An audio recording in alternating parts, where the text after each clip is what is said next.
സംസ്ഥാനത്ത് higher secondary പരീക്ഷാഫലം പ്രഖ്യാപിച്ചു. +2-ന് 77.81 വിജയശതമാനം.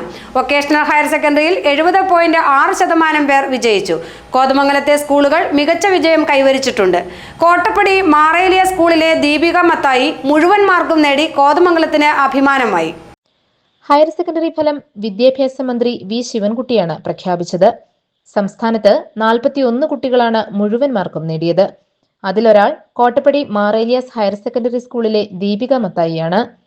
ബയോസയൻസ് ആയിരുന്നു വിഷയം. കോട്ടപ്പടി മാവറ അഡ്വക്കേറ്റ് MT മത്തായിയുടെയും ഊന്നുകൽ ലിറ്റിൽ ഫ്ലവർ ഹൈസ്കൂൾ അധ്യാപിക റെജിമോളുടെയും മകളാണ് ദീപിക. 1-ാം വർഷത്തിലും മുഴുവൻ മാർക്ക് നേടിയതിനാൽ 1200 മാർക്ക് നേടുമെന്ന് പ്രതീക്ഷയുണ്ടായിരുന്നുവെന്ന് ദീപിക പറഞ്ഞു. മാതാപിതാക്കൾക്കൊപ്പം ദീപിക ആഹ്ലാദം പങ്കിട്ടു. അധ്യാപകർ വീട്ടിലെത്തി ദീപികയെ അനുമോദിച്ചു. പഠനത്തിൽ മാത്രമല്ല ഹിന്ദി സാഹിത്യത്തിലും പാട്ടിലും ദീപിക മിടുക്കിയാണ്. സംസ്ഥാന കലോത്സവത്തിൽ 2 തവണ പങ്കെടുത്തിട്ടുണ്ട്.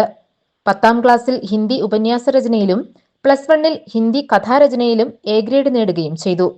എഞ്ചിനീയറിംഗ് പഠിക്കാനാണ് ദീപികയുടെ തീരുമാനം.